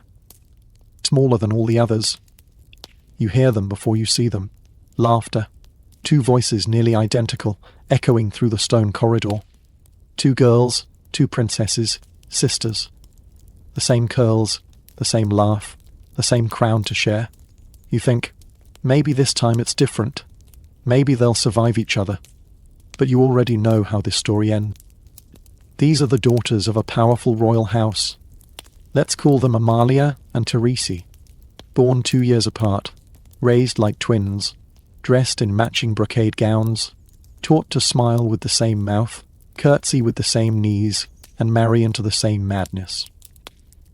One sister would be queen, the other, the spare. Except the blood they shared wasn't just familial, it was too close, too tangled. Their parents were cousins, their grandparents too. The girls were born with the same shadow inside them, one that would bloom differently, but destructively, in each. Teresa was the brighter one, talked faster, danced harder. Her tutors called her a marvel. Her sister Amalia softer, quieter. She watched more than she spoke. Court favourites swapped allegiances weekly, but the girls didn't. They stayed close, slept in the same room until they were 13. And then the changes began. Amelia started having fainting spells, shaking hands. She couldn't finish her embroidery. Too many dropped needles. Teresa joked it off at first. "You're turning into grandmother." Everyone laughed. Grandmother had died raving in a locked tower, but it wasn't polite to mention that. By 14, Amalia's episodes grew darker. She whispered to herself, scribbled phrases in the margins of hymnals. Her letters grew erratic. "The walls are listening," she wrote. "Teresa speaks in 2 voices now." It was dismissed as dramatics. Teresa, meanwhile, was blooming. Her engagement was announced at 15. A foreign prince. Powerful. Handsome. Likely her cousin, of course. The usual. She didn't care. She liked the attention. But when Amalia screamed during the engagement banquet, collapsed onto the floor, tore her necklace off like it was choking her, the sisters were separated. One sent forward into queenship, the other quietly moved to a seaside estate to recover her nerves. You visit Amalia there. She's not sick in the way the court says. She's clear-eyed, articulate, even funny. But her hands never stop moving, picking, twisting, scratching at invisible threads. Teresa writes, she tells you. But her letters lie. You ask her what she means. She shrugs. She wants me to be gone. And Teresa? She does write. Kind, sweet letters. But you notice the phrasing. I hope you are finding calm. Your absence brings me peace and sorrow. That last one stings. It's not exactly subtle. Historians still argue if Amalia was schizophrenic, bipolar, or simply too sensitive for the pressure. They debate whether the royal physicians made it worse, prescribing cold baths, isolation, mercury drops. One fringe account claims they tried leeching her temples to bleed the demons out. The records are silent on whether it... Back at court, Teresa thrives, at least on paper. She gives birth to 2 daughters, then a son. She's hailed as a model queen. But there are signs. She refuses to sleep alone. She grows paranoid. One diary entry reads, I feel watched in my own mind. One evening, she fires an entire wing of staff. Says they're working against her. Another night, she slaps her reflection during dinner. The court calls it exhaustion, then grief, then divine madness. Because Teresa's children begin to die. The second daughter, measles. The first, scarlet fever. The son, an infected wound that went unnoticed until it was too late. 3 losses in 5 years. You sit in her chapel now. She kneels, unmoving, lips pressed together. God punishes me for her, she whispers. He split us, and I won the curse. Meanwhile, Amalia worsens. Or maybe she doesn't. The letters stop coming. Her last one says, The water knows my thoughts. I asked it to be kind. She drowns in the sea 2 months later. Whether by accident or intention, no one can say. The tide took her. Her body was recovered 5 days later. The court does not hold a funeral, just a private prayer service with closed doors. Teresa is not allowed to attend. The servant notes that she screams alone that night. She clawed her own pillow to pieces, he writes. Called for her sister in a language I didn't understand. The rest of her reign is a slow unspooling. She refuses court appearances, refuses to eat meals others have touched. Her hair begins falling out in clumps. She speaks to shadows. One ambassador says, She rules from behind the curtain now, and I think she has always been there. A painting survives of the 2 sisters, made when they were still girls. Dressed in matching blue gowns, each holding a rose. Amalia's is white, Teresa's red. It hangs in a forgotten gallery now, cracked with age, but their eyes still follow you. You notice something, though. Amalia's rose. The petals are torn. Teresa lives into her early 50s, dies in a chair, alone, with a copy of Pilgrim's Progress open on her lap. Her lady-in-waiting swears she said one word before the end. Sister. There's no record of where Amalia's buried. The sea never gave back the grave. But together, they tell a story. Of 2 daughters, one broken by madness, the other by motherhood. You're walking through a corridor lined with velvet. Everything is quiet except for the soft click of your shoes and the gentle creak of age in the walls. Then you hear her voice, soft, uncertain, pausing on syllables like she's reading them in real time. She's practicing how to say her own name, again. This is Sophie, daughter of a northern German duke, born into rank, wealth, and the burden of an uncooperative mouth. At 7, she still can't pronounce prince without stumbling. At 9, she says her name like it's a question. Her tutors pretend not to notice. Her mother doesn't pretend anything, just sighs. She's slow, she tells the doctor. Fix her. Sophie isn't alone, not by a long shot. Tonight, you're walking alongside the royal daughters who had voices too slow, minds that wandered, words that didn't always line up the way court protocol demanded. Girls who were clever, maybe, but clever in the wrong ways. Or clever later than expected, or never at all, depending on who you asked.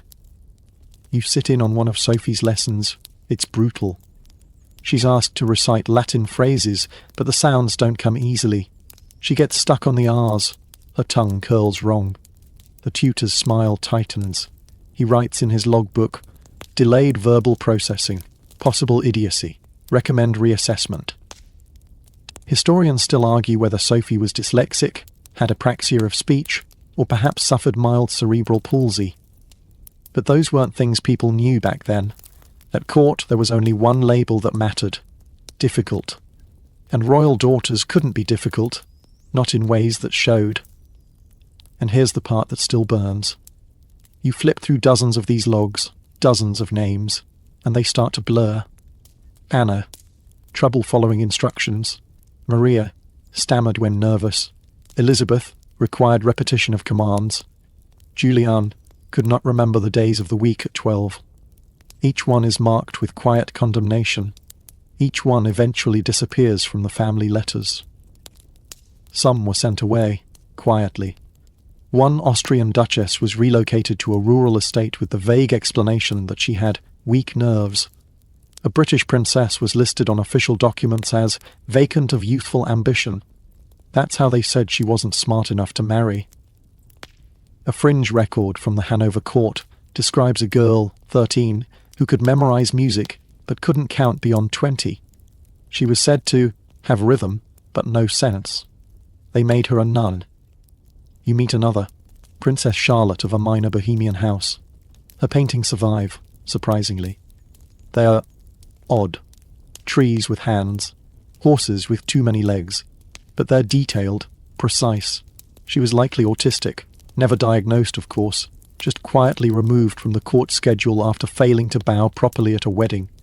Unfit for state obligations, her brother wrote. Back to Sophie. She eventually stops trying, stops answering questions in full, stops raising her hand. Her journal entries shrink to one line a day. I am here. Then, I was quiet.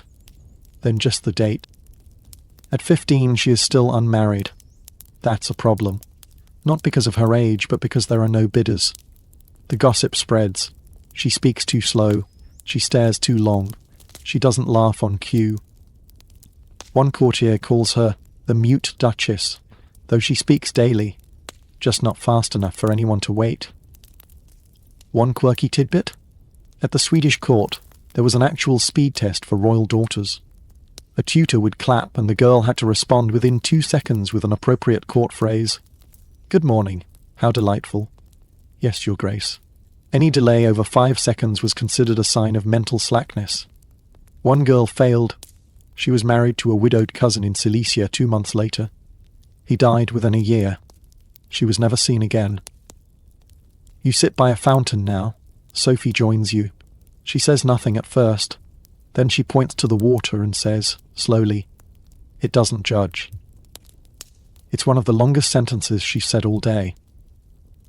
Her attendants exchange glances. They're not cruel, just resigned. At 17, Sophie is given a choice: marriage or retreat. Her cousin, 20 years her senior and known for chasing opera singers, is willing to marry her for the prestige. She says no. So they send her to a quiet chateau on the edge of the Rhine. She paints, reads aloud, stumbles over words, but lives. You check the registry. Her name isn't listed among the official daughters of her house. Just a footnote in a side ledger. Retired to private care. No further duties. You pass another portrait gallery. All perfect girls. None with parted lips, none with crossed eyes. No hint of hesitation. You know those portraits lied.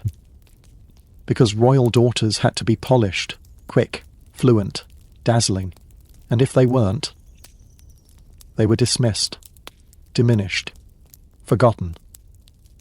But here's the truth that no velvet curtain could cover. A slow voice is still a voice. A crooked mind is still a mind. And Sophie, she's still speaking. Even if they never heard her, you open a drawer and find a box, small, satin-lined, filled with bottles no bigger than a thumb. Each one labelled in slanted script. Essence of violet, mercurium sweetener, Egyptian night paste. This isn't a perfumery. It's a pharmacy. The royal kind. You've entered the world of exotic fixes, desperate fixes for daughters born wrong.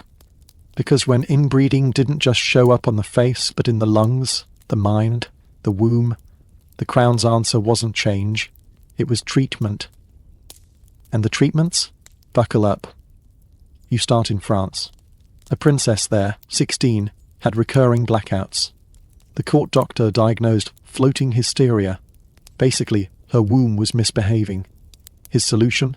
Smear her chest and lower abdomen with crocodile dung paste mixed with cinnamon. It smelled exactly how you're imagining. Supposedly, it weighted the womb back into place. The girl fainted again a week later, but the court liked the scent, so they kept the treatment. Historians still argue whether royal medicine was sincere science or superstition with lace cuffs. The answer's both. Doctors were learning, yes, but slowly, and royal daughters were their favourite patients. Not because they cared more, but because failure wasn't an option. A sick princess was a political liability, and a dead one was a disaster. They tried everything. One Viennese princess was given a cure-all cordial made of crushed pearls, ground amber, alcohol, and syrup of violets. It worked about as well as putting glitter in soup. But it looked elegant, and that was the point. You flip through a list of approved remedies from the Spanish court. Here's a sampler. Boiled gold leaf in honey for pallus pallor. Pounded snail shells for brittle bones. Mercury drops for seizures. Cow stomach lining tincture for menstrual regulation. Treacle mixed with bloodroot for fits of melancholy. None of these worked. Some made things worse. One girl went blind in one eye after a month of silver tonic for vertigo. And here's a quirky one. The Polish court believed in sound medicine.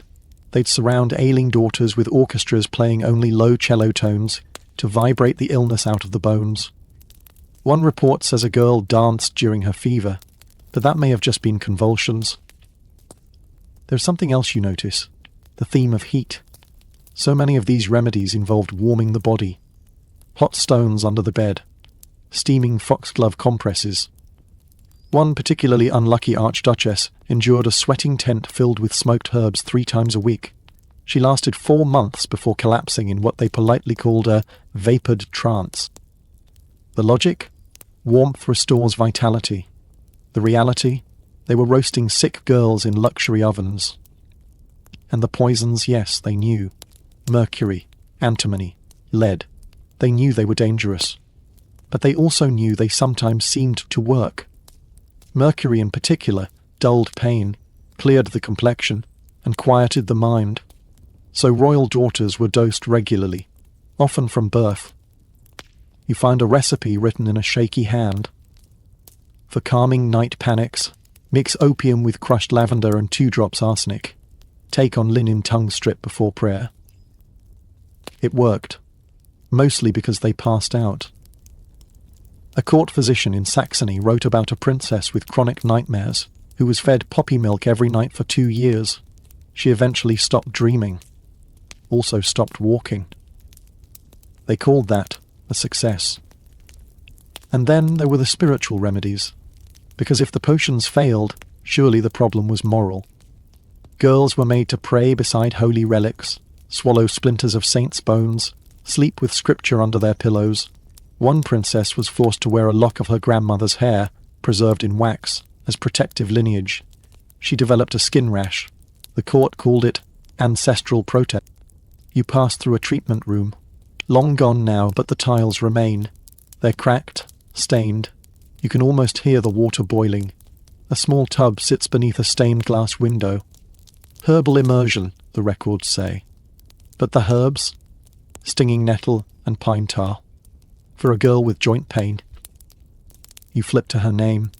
12 years old. Died during the 3rd bath. And all this, all of it, was an attempt to correct what they never would admit out loud. The daughters weren't sick by accident. Their illnesses came from bloodlines stretched too tight, too often. From family trees that didn't grow but looped. And instead of stopping the cycle, the courts doubled down on cures. Plasters, powders, leeches, tonic after tonic. There was even mention of a fertility powder given to a girl of 13 made from powdered antlers and dried frog. She vomited for days. They gave her more. It must purge the impurities, they said. Even childbirth wasn't exempt. One princess in Italy was fed a blend of wine and lark's liver to grease the womb. Another was given powdered flint to sharpen labour. She bled out. There were no apologies, just new recipes. You find a cabinet with hundreds of small bottles, each one bearing a royal seal, sealed remedies, like secrets, locked behind glass. You don't open them. You already know what's inside. And somewhere, at the bottom of the cabinet, a folded scrap of paper with a single sentence, written by a princess whose name was scrubbed from the records. The cure is not in the bottle. The sickness is the crown.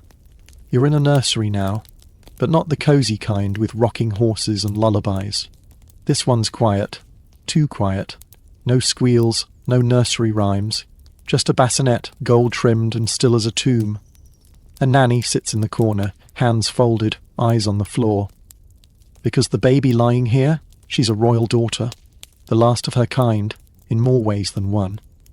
And her arrival marks the end of a bloodline that's been circling the drain for centuries. Her name is Alexandra. She's born into a court already crumbling, one where titles still exist but the power behind them is fading. Her father is a prince, her mother a duchess, and her grandparents all shared at least one surname. You already know where this is going. From the moment Alexandra is born, the whispers start. She doesn't cry like the others. Her skin is odd. Her head is too small. Her limbs are too limp. Doctors are summoned. One calls it a delicate case. Another mutters the word hydrocephalus under his breath. A third simply shrugs. The child is not viable, he says. Not allowed, but loud enough. Historians still argue what Alexandra had. Some suggest microcephaly. Others point toward a rare chromosomal disorder, now associated with inbreeding depression. The medical records are vague. Her skull measurements are abnormal. Her hips are misaligned. And her eyes? One turns in slightly. She can't track movement until 6 months in. And even then, only sometimes. But here's what makes it worse. The world is watching. This isn't the 1600s anymore. There are photographs, reporters, gossip columns. No one can paint over her face or tuck her away in a countryside convent without someone noticing. So the palace spins. Delicate, quiet. She's given everything, doctors, tutors, toys. But nothing helps. She doesn't learn to walk. At age 3, she's still fed with a spoon. By 4, she begins seizing. Her bones fracture too easily. And all the while her portraits, yes, they still paint them, show a girl with flushed cheeks and soft curls, but always seated, always propped up, always staring somewhere just off the canvas.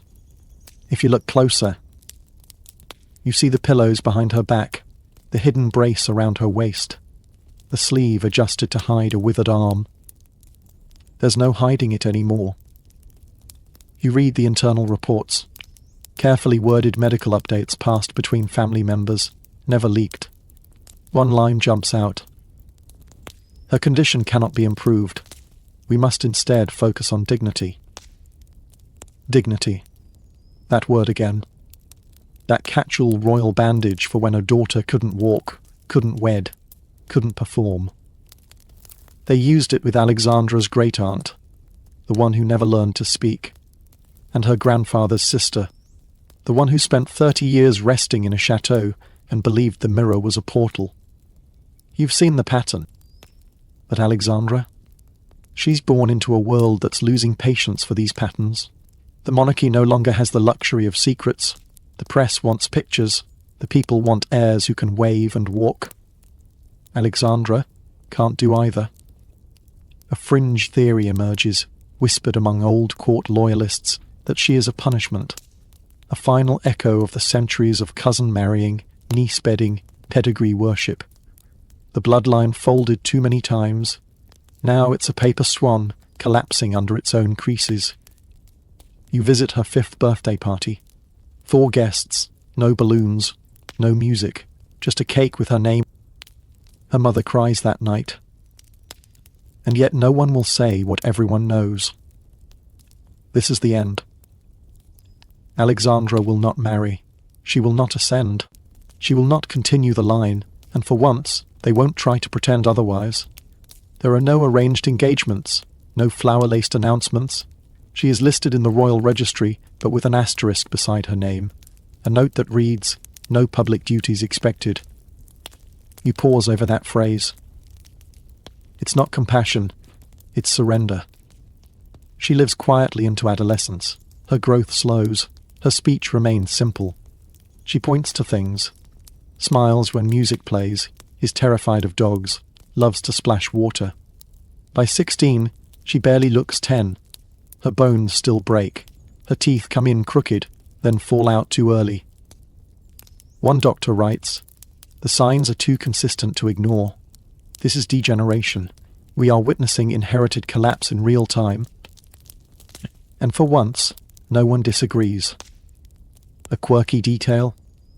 Alexandra adored feathers, collected them obsessively, stuffed them in drawers, between books, under pillows. She couldn't explain why. One nurse said she'd hold them to her face and whisper, "Still flying." At 17, a fever takes her. Quick, quiet. The official notice reads, "Respiratory complications." But you've seen this ending before. Her lungs were too soft, her immune system too weak, her entire body too tired from the moment she was born. Her funeral is private. Her portrait, never displayed. Her name, still in the registry, still with an asterisk. And with her, the bloodline ends. The titles are passed to distant relatives, cousins outside the loop. The press speculates. The court offers no comment. Behind closed doors, one duke says, "It had to end somewhere." Another replies, "At least it ended quietly." But you don't forget her. Because Alexandra was the last royal daughter born wrong. Not the last to suffer, but the last created inside the same doomed loop of ambition and denial. Her life was short, her role non-existent, but her proof that no crown can outrun its choices forever. You're in her bedroom now. It's quiet, but not dead. The kind of quiet you only get in palaces when no one dares to open the wrong door. The kind that feels like something is still listening. The curtains are drawn, the sheets perfectly smooth. There's a rosary on the nightstand and a half-burned candle in a brass holder. The wax stopped mid-drip, like someone blew it out halfway through a thought. This room belonged to one of the forgotten ones. Her name? You don't know it yet. Most don't. She's buried somewhere in the family tree, between daughters who lived just long enough to be married off, and ones who didn't even make it to lace up shoes. But she was real. She slept here, breathed here. There are no portraits of her in the hall. No tapestries woven in her honour. Just this room and the silence. She was born into a powerful house, one of the great ones. Her parents were first cousins on both sides. It was a match celebrated across Europe. An alliance of peace, the scrolls read. She was their first child, their only daughter. The records begin as they always do. A blessed birth, 10 fingers, 10 toes. She has her mother's smile, that kind of thing. And then, the notes thin out. At 2 years old, she stopped speaking. At 3, she couldn't stand without help. Her bones bent, just slightly. Her gaze didn't always meet yours. Withdrawn, the doctors wrote. Gentle. That was their word when they didn't know what else to say. By 5, she lived almost entirely in this room. No balls, no tutors, no grand introductions to visiting nobles. She was marked early, private development, which meant they didn't want anyone asking questions. It meant they had already decided she wasn't part of the future. So she sat at this window, watched birds, learned to hum, clutched her nurse's hand when thunder rolled in. Every once in a while she'd scribble little notes. One still survives. It says, "I like the rain. It does not ask me to smile." You try to imagine what that felt like. To be royal, but not valuable. Present, but not included. Beloved, but only in whispers. The room smells faintly of rosewater and dust. You find a hairbrush, small and silver, with strands still tangled in the teeth. On a shelf, 3 toys, a stuffed dog, a wooden bird, and a broken porcelain doll missing one eye. You realize none of them have names written underneath, because she never told anyone. Or maybe no one asked. One maid's journal mentions her only once. The little one still sings, just not when watched. You know she had seizures. They started around age 7. Silent ones at first, blinks that lasted too long, then shakes, then the kind where she went stiff and fell. The court physician called it a sacred affliction, but it wasn't treated like something holy. She was hidden more. By 10, she was listed as indisposed. By 12, she was gone from the registry altogether. Not dead, just erased. The royal family stopped speaking of her. Future daughters were born, healthier ones, louder ones who married French dukes and gave birth to heirs. But this girl, the quiet one, the one who hummed, stayed behind, in this room. She died at 14. Fever, they said. Could have been pneumonia, could have been infection, could have been anything, no autopsy. Just a quiet burial in the chapel crypt, beneath a marker that reads only, daughter. No name. No date. You sit on the bed. It doesn't creak. Nothing here makes noise unless you force it. That's how it was designed. You wonder if she knew what she was missing, or if in some way she was lucky. To be overlooked, to not be painted and propped and paired off to a cousin with sad eyes and a nervous cough. But then you remember the window. She had a view of the rose garden and the sky and the crows who landed on the fountain. That was her world. A few 100 square feet of silence. And you realize she wasn't lucky. She was just quiet enough to vanish without causing alarm. That's the final cost of royal inbreeding. Not just the physical toll, not just the seizures, or the bowed legs, or the stillborn infants. It's the silence. The generations of girls who were born wrong, or slow, or too sad to be useful, and who disappeared into curtained rooms without making a sound. No rebellion, no fury, just closed doors and missing names. It ends here.